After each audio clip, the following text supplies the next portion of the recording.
दोस्तों नमस्कार, आप सभी का स्वागत है हमारे यूट्यूब चैनल में। आज हम बात करेंगे राइट टू कॉन्स्टिट्यूशनल रेमेडीज, संवैधानिक उपचारों का अधिकार। इसके पहले के जो फंडामेंटल राइट है वो मैं आपको करवा चुका हूँ। ये है आर्टिकल 32 आपका, संवैधानिक उपचारों का अधिकार।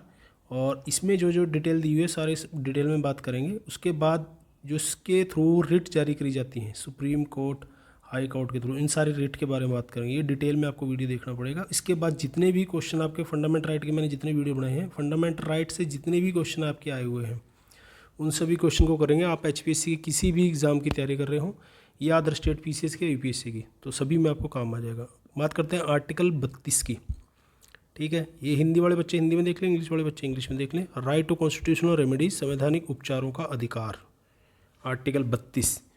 इस भाग द्वारा प्रदत्त अधिकारों को प्रवर्तित कराने के लिए उपचार, remedies for enforcement of right conferred by the part. यानी कि जो अब तक मैंने आपको आर्टिकल कराए हैं, जो हमारे फंडामेंटल राइट हैं, अगर उनका मैंने बार बार जिक्र किया है कि स्टेट का शुरू में रेफरेंस दी थी, स्टेट या कोई व्यक्ति या कोई संस्था उनका उल्लंघन करती है, ठीक है, तो आप कहाँ जाएंगे?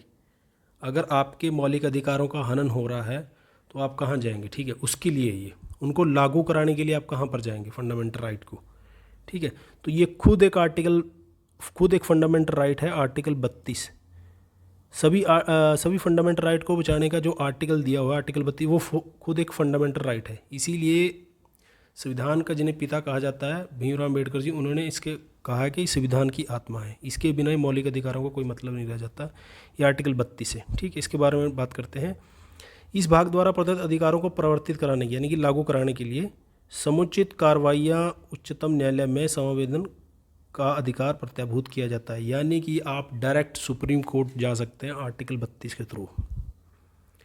अगर आपके राइट टू फ्रीडम का उल्लंघन हो रहा है, राइट टू इक्वालिटी का है, ठीक है, कोई भी वो है, शोषण के विरुद्ध अधिकार है, किसी भी तरह का है आपका, जो भी आपके फंडामेंटल राइट है, ये खुद एक फंडामेंटल राइट है, आर्टिकल 32। ये छठा आपका फंडामेंटल राइट है। तो उसके लिए आप सीधे सुप्रीम कोर्ट में जा सकते हैं। इसमें साफ साफ लिखा हुआ है, enforcement right conferred by part of guarantee. आप ये क्वेश्चन आपने देखा होगा, बहुत से एग्ज़ाम में पूछा गया है कि आपके संविधान में जो फंडामेंटल राइट दे रखे हैं उनकी गारंटी कौन देता है। ठीक है, फंडामेंटल राइट का आपके रक्षक कौन है, वहाँ पर बहुत सारे ऑप्शन दिए होते हैं। तो सुप्रीम कोर्ट आपको लगाना है। सुप्रीम कोर्ट आपके फंडामेंटल राइट को लागू कराने की गारंटी देता है। ठीक है, उनका रक्षक की गारंटी देता है आर्टिकल 32। आप सीधे सुप्रीम कोर्ट में जा सकते हैं। अब दो चार चीज़ें इसमें और है, वो क्लियर हो जाएंगी। अच्छा, इसके साथ ही एक चीज़ और बता दूं मैं, ये तो एक फंडामेंटल राइट है, आर्टिकल 226। जब हम हाई कोर्ट वाले क्वेश्चन करेंगे उसमें मैं आपको बता दूंगा। आर्टिकल 226 के थ्रू आप हाई कोर्ट में जा सकते हैं। यहाँ पर सुप्रीम कोर्ट दे रखा है, लेकिन आर्टिकल एक 226 है, वहाँ पर दे रखा है कि आप फंडामेंटल राइट के लिए या किसी अन्य के लिए रिट जारी करता है वहाँ पर, तो उसके लिए आप सीधे हाई कोर्ट में जा सकते हैं। और इसमें भी एक चीज़ क्लियर कर दूँ, वैसे तो आगे क्लियर होगी ये चीज़, कि सुप्रीम कोर्ट ने भी कहा है कि ये दोनों अधिकार सुप्रीम कोर्ट के पास भी हैं। ठीक है, लेकिन सुप्रीम कोर्ट के पास जो है वो फंडामेंटल राइट के लिए, अन्य के लिए नहीं। हाई कोर्ट के पास इस मामले में फंडामेंटल राइट के लिए और अन्य कोई मैटर है उसके लिए भी रिट जारी करता है, आर्टिकल 226 के थ्रू। तो सुप्रीम कोर्ट ने अपने डिसीजन में कहा है कि लेकिन आपको पहले हाई कोर्ट में ही जाना चाहिए, सीधे सुप्रीम कोर्ट जाने की बजाय। लेकिन आपके पास विकल्प है, आप हाई कोर्ट भी जा सकते हैं, सुप्रीम कोर्ट भी जा सकते हैं। ठीक है, ये चीज़ है।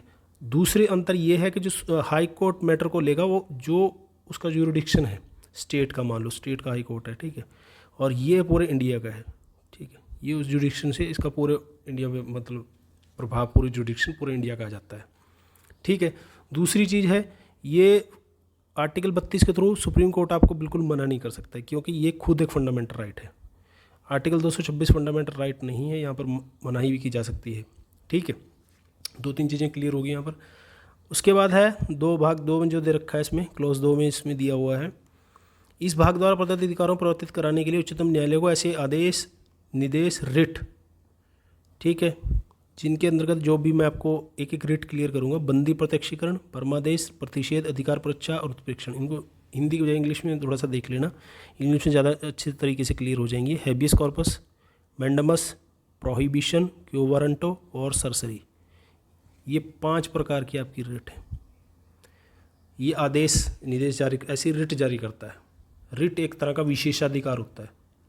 ठीक है। अगर आपके फंडामेंटल राइट का हनन हो रहा है कहीं पर, तो आप सुप्रीम कोर्ट गए हैं, सुप्रीम कोर्ट वहाँ से ऐसा विशेषाधिकार, ऐसे रिट जारी करेगा जिससे वो चीज़ क्लियर हो जाएगी, मतलब लागू हो जाएगी।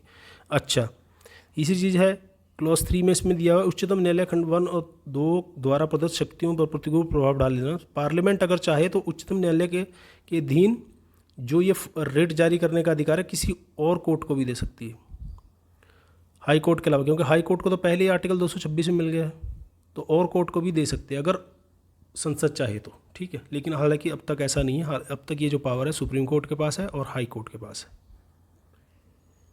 ठीक है। फोर्थ क्लोज है, इस संविधान द्वारा अन्यथा उपबंधित के सिवाय अनुच्छेद द्वारा प्रत्यभूत अधिकार निलंबित नहीं किया जाएगा। वो तो आपको पता ही है, इमरजेंसी प्रोविज़न में है 352, 356 और 300 इमरजेंसी प्रोविज़न जिस दिन मैं बताऊंगा आपको बता दूंगा ये चीज़ें, जो आर्टिकल 19 से उसमें निलंबित हो जाता है, ठीक है, सस्पेंड कर दिया जाता है। बाकी 20-21 को छोड़ करके, 20-21 कभी भी निलंबित नहीं थे, 20-21 को छोड़ के बाकी सस्पेंड कर दिए जाते हैं, ठीक है। तो वो चीज़ें हम जो इमरजेंसी प्रोविज़न के आर्टिकल हैं उनमें क्लियर करूँगा मैं, 355 है और 359 है, इनमें क्लियर हो जाएंगे। अब बात करते हैं रिट, जो सुप्रीम कोर्ट और हाई कोर्ट के द्वारा रिट जारी कर दी जाती है। ये रिट क्या है? रिट मैं आपको पहले बता चुका हूँ, रिट एक तरह का विशेषाधिकार है। अगर आपके फंडामेंटल राइट का हनन हो रहा है तो आप हाई कोर्ट या सुप्रीम कोर्ट में जाते हैं। तो पहली जो रिट है इसमें, जो फर्स्ट रिट दे रखी है वो है हैबियस कॉर्पस, बंदी प्रत्यक्षीकरण। एक लैटिन भाषा का शब्द है, इसका अर्थ होता है प्रस्तुत किया जाए, ठीक है।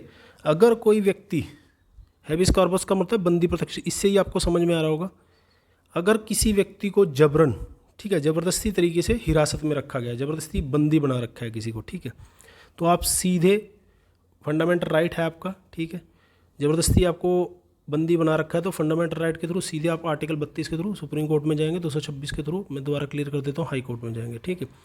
तो न्यायालय ये देखेगा, उसके बाद न्यायालय रिट जारी कर सकता है, ठीक है। किसी व्यक्ति को ज़बरदस्ती हिरासत में रखा गया है तो न्यायालय जांच करने के बाद ये रिट जारी करेगा, अगर उसे सही लगता है कोई गलत किसी को बंदी बना रखा है। सार्वजनिक प्राधिकरण है, कोई पब्लिक अथॉरिटी है, ठीक है, या व्यक्ति के दोनों के खिलाफ ये रिट जारी हो सकती है, ठीक है। अगर खुद ही न्यायालय की अवमानना का मामला है तो ये रिट जारी नहीं करता कोर्ट, ठीक है। या फिर विधानमंडल की अवमानना का मामला है तब ये रिट जारी नहीं करता, या न्यायालय ने जो कार्रवाई की है न्याय सम्मत है, उसको देख लेता है कि ये ठीक ठाक, मतलब कि कोर्ट की इसने अवमानना की है या किसी और कारण से इसे कर रखा है, जायज़ कारण से हिरासत में रखा है, तब ये रिट जारी नहीं करी जाती, ठीक है। क्लियर हो गया। दूसरी जो रिट है वो है मैंडमस, परमादेश।